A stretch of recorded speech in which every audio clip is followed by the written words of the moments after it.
So we do have to have, class. All right. So Babies make me cry. babies make you cry a lot, Babies cry. especially when you have babies, and they're your own, and then they don't stop crying, then they make you cry a lot. Okay. So Some people have um, personal experience. so yeah, yeah. I mean, yes, yes, they will. They can. Um, when they, yeah, and it's bad sometimes. But here's the thing. Um, it's it's worth it when you're ready for it. But you're never ready for it. So, uh, but don't have kids, and don't have kids when you're a kid yourself. There you go. There's my talk for you on that. That talk's free. Yeah. All right. So don't have kids while you're a kid. How about that? Y'all like that talk? Is that making y'all feel a little uncomfortable? Yeah, I'm very. No? We can make it more uncomfortable if you'd like. Yeah, yeah, yeah. I was. Brooke, Brooke's like, yeah, let's do that. Yeah. Anything Um, makes me actually uncomfortable. Nothing makes me uncomfortable at this point. I'll just make everything worse for everybody. yeah. It's great.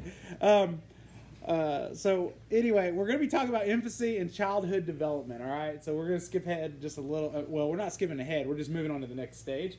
Okay. And so we're going to just talk a little bit about that. So like what kind of physical changes take place in infancy and childhood, right? So after birth, right? So the baby pops out, right? And so there's things that start happening, right? And so we have a baby, right? Right, things have developed, and the baby comes out. Respiratory system starts kicking in. Baby cries, right? Oxygen is kicking in, right? Baby's breathing. There's finally O2 getting into the blood system, okay? The blood circulating, right? Body temperature is finally being regulated by the baby's own activity and body fat, right? Before, the mother was, right, regulating this, correct? It was regulated by the mother. Now, the baby's outside the womb, outside the mother's body, so now its own body is taking control of this, okay? And we need to talk about this, right? This is part of human development, right? Its own organs, its own systems are starting to take over, okay?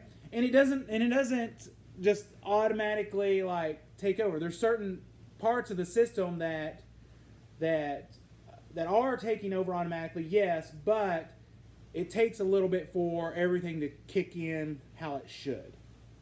Are y'all following me? So we're going to talk about that a little bit, all right?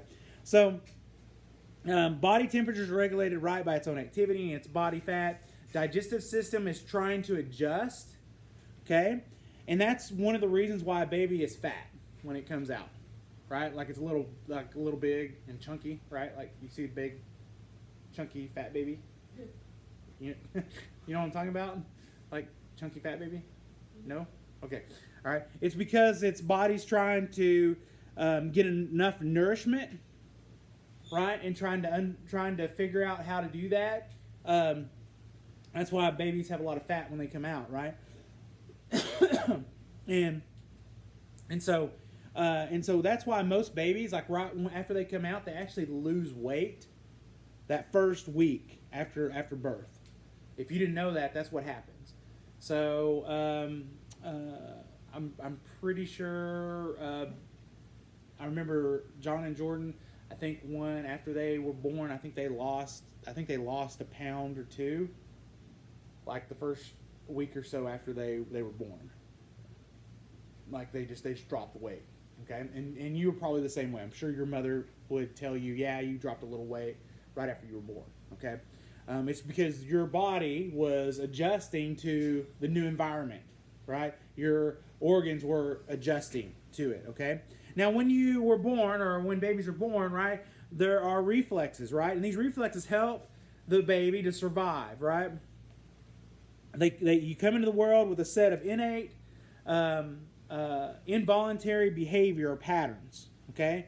And they exist from birth, right? We're just known, we have some known things that are built into us, okay? And so here are some 5 reflexes that the known innate responses or any things that we can do right off the bat, okay? Then these are 5 reflexes. One is grasping, okay?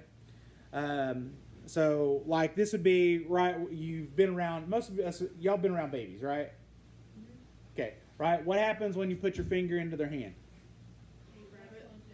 They go this, right? They go like that, right? Yes, right? That's grasping, right? Okay. What happens when you kind of startle a baby? I mean, you kind of, right? They do that thing, right? Like, ah!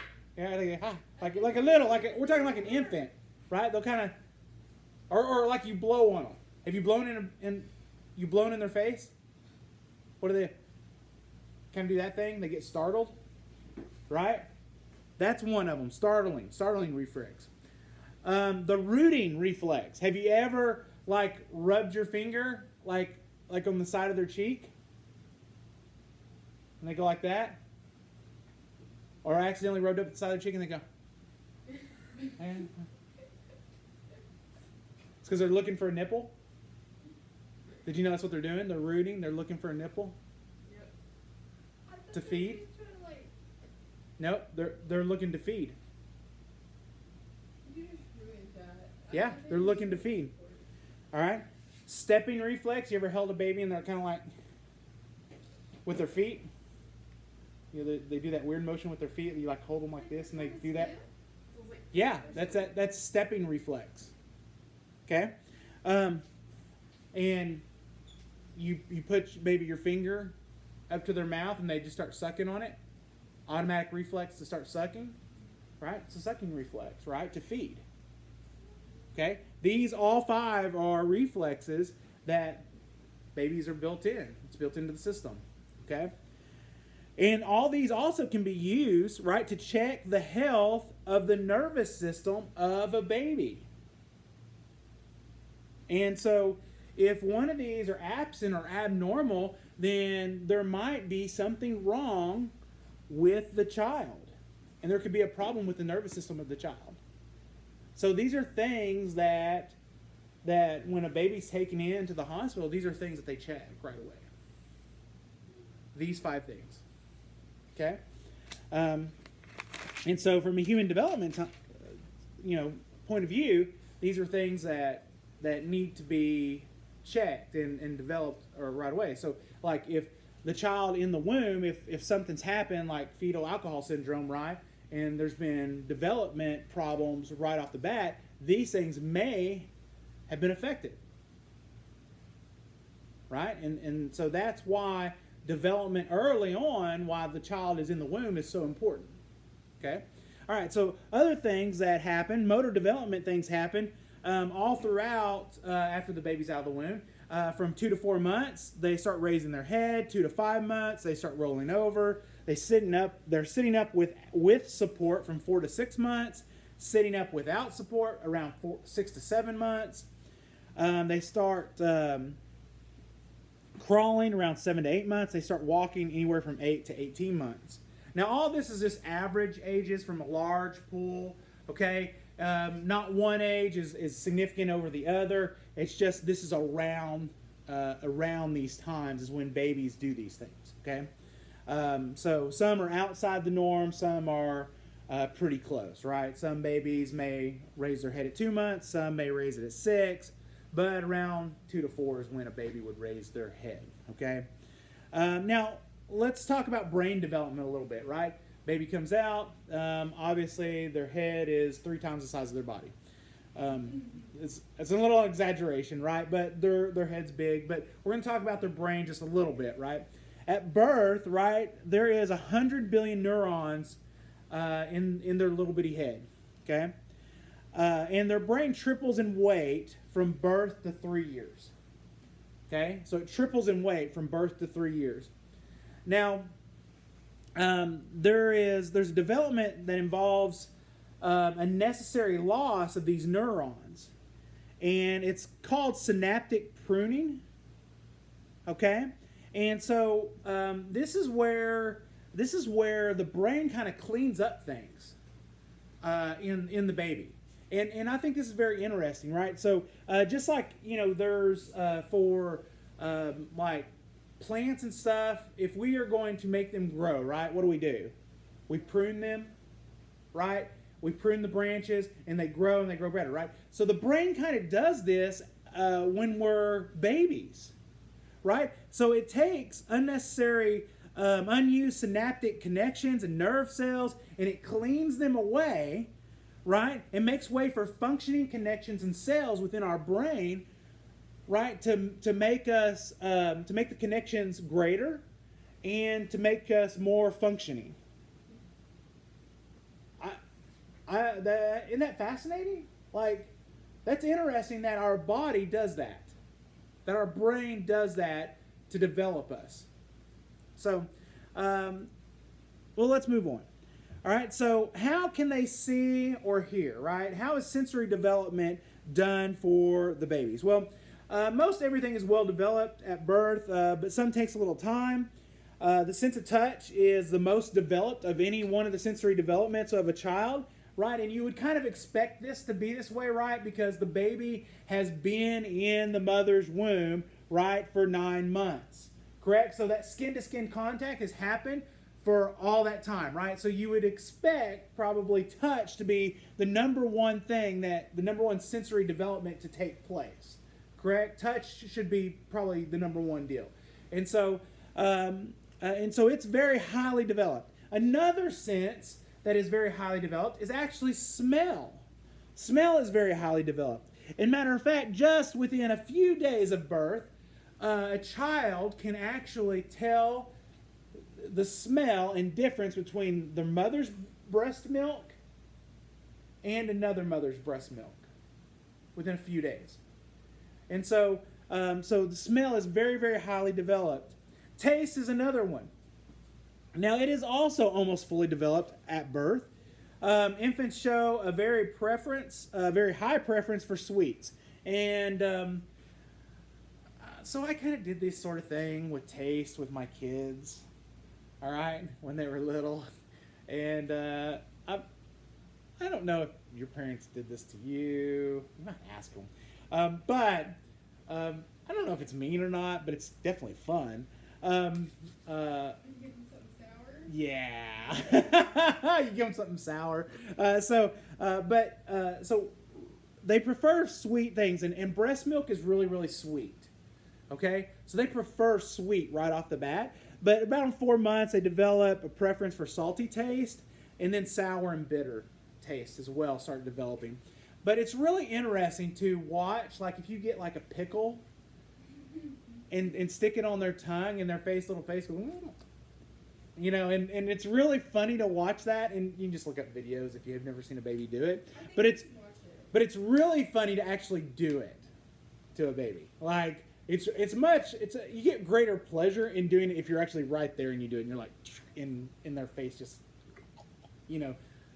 squinches up. It's really great. So if you ever have the chance to do it with obviously the parents' consent, because they've probably already done it a couple of times. And I don't know of a parent that hasn't done it, but anyway, it's just kind of fun. So when you have kids, do it. All right, if you have kids, all right. Anyway, and then think back and be like, in psychology class, anyway, Mr. Croy said, all right. So hearing. All right, so hearing is functional whenever they're born, but it needs a little time before it reaches its full potential. Okay, because the ear canal is full of embryonic fluid, right? And so it takes time for all that to clear out and really develop the hearing, right? So the baby itself, it can hear really high-pitched sounds really well and really low-pitched sounds. And so it's that medium range that has a problem. But guess what typically is within the high-pitched range and the low-pitched range? Guess what sounds are there? The mother's voice, the father's voice. Those voices are usually in those ranges. Is that why we like babies watching? Yeah. Mom's voice and dad's voices are usually within those ranges. Yeah.